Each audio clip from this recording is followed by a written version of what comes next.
That's here, bringing you guys another VGC 2017 battle. We're going up against Kaz USA, who has an Alolan Ninetales, which, if you guys have seen my videos, know I really don't like fighting this thing. It has a Whimsicott, which is pretty cool. You don't see Whimsicott all that often, as well as a Garchomp and a Xurkitree. A Xurkitree being one of the new Ultra Beasts that we haven't seen too often in my videos, but this thing has a huge special attack stat. They're mostly Scarfed, and we're going to be seeing a Scarf one in today's video, but it is a pretty cool Pokemon, and I just really fear this thing. I respect it way too much because it can KO pretty much anything whenever it wants. So we're going to see my team on the left-hand side is going to be Lele Gyarados. We're going to need the Marowak here just to be able to potentially not just die to the Xurkitree, and then my own Tapu Koko to revenge kill things like Garchomp, revenge kill things like Ninetales if I had to, but just Tapu Koko's base speed stat is pretty good against almost all of these Pokemon. So we're just going to start this up, get right into it, and show you guys how I fight against a team full of just like good Pokemon, but not those standard Pokemon, not like the standard, double Tapu Celesteela. We're going up against like Ninetales, Whimsicott, and Xurkitree, like, the tier 1.5s instead of the tier 1s. So we see Ninetales and Whimsicott, and I'm thinking, alright, is there a sash on that Ninetales? Why is a Whimsicott, a Pokemon known for having a sash, leading with a Ninetales who's almost always going to be activating its Snow Warning and just activating Hail, which would get rid of the Whimsicott sash? I'm thinking, alright, something's up here.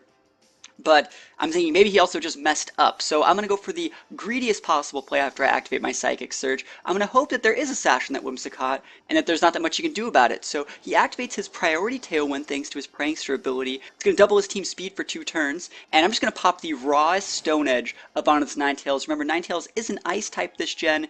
I guess in last gen, if it was a Fire type, it still would have took that super effective damage, but it is going to go down one-shotted by a Stone Edge, and then I just Psychic the Whimsicott. I was completely faithful that I would hit my Stone Edge, I was completely faithful that it would KO, and then we do see the Whimsicott had the sash all along, and then he's finally just going to go down to the Ninetales' own Hail. So the very first turn of the game, yeah, he got a Tailwind up, that's pretty cool.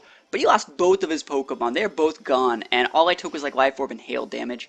I guess I potentially revealed my Scarf. He can't confirm it, but if he's paying attention, sorry, he knows that I have a Scarf. So he sends out the Xurkitree, and he sends out the Garchomp. Remember, there is a Tailwind up, so I have to respect these Pokemon for the next few turns of the game. So my Gyarados is going to withdraw. I'm going to be sending in my Marowak here. Marowak's just coming in to redirect potential Thunderbolts. Now, I have to assume that's a Scarf Xurkitree, so I want to see if he's going for the Discharge or the Thunderbolt. He has no reason to not discharge. His partner is perfect for this situation. It is his Garchomp, so Garchomp can't take damage from Thunderbolt, so he's going to lock himself into Discharge, and you can see that since his Xurkitree is faster than the Garchomp, it is going to be a Scarf Xurkitree. So that was a very safe play for me, protecting with Lele, switching with Marowak. Sure, it cost Marowak some of its health, but I got to scout if his Xurkitree was Scarf. I got to avoid most of the damage, and more importantly, I got to reset my Gyarados' Intimidate and its move that it gets locked into from its Choice Scarf. So pretty good play overall.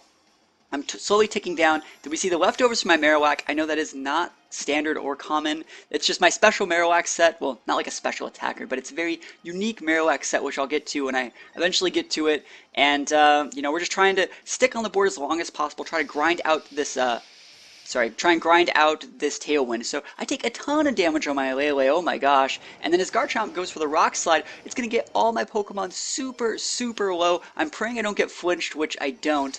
And I get to go for a huge Psychic in Xurkitree. Xurkitree, like I said, is a very, very good Pokemon, but it's not the bulkiest, so it will be able to get one-shotted from like Psychic from a Lele in all of these, weather fields, surges. So Xurkitree goes down, Lele goes down to the Life Orb, and I just fire off a Shadow Bone onto that Garchomp. Now, I guess I could talk about my Marowak since we have a little bit of time.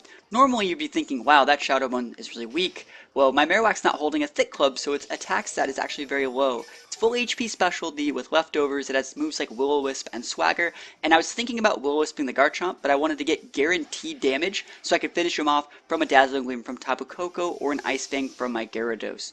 So at this point in the game, I come with a Koko, and I'm not like playing with my food here. You may think that I am, but it's pretty obvious he's going to Earthquake. This looks like the Earthquake board that all Garchomps have wanted their whole life. Like, he thinks he can actually win. And like I said, I'm not playing with my food here, but I'm going to protect. I'm going to switch in my Gyarados. And remember, if you guys have seen my Tapu Koko before, normally Life Orb Kokos or full special attack Kokos do about 65 to 75% to Garchomps. And my Tapu Koko doesn't. It's not modest, so it's not full special attack, I do about 55% with my Dazzling Gleam. So I wanted to make sure.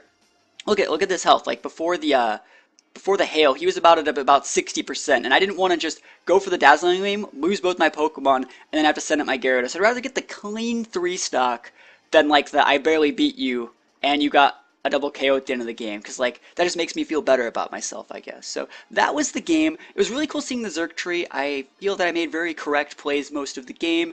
I totally called him turn one. You know, this game was pretty much over on turn one if we want to talk about it like that. I read him super hard. Sure, he got a Tailwind, but I did a very, very good job of avoiding all the Tailwind and not letting him just steamroll me like right back, like reverse sweep me right back. So that was a pretty good game, I think. Let me know what you guys think about it in the comments below. Like, comment, subscribe, and I will see you guys next time. Peace out.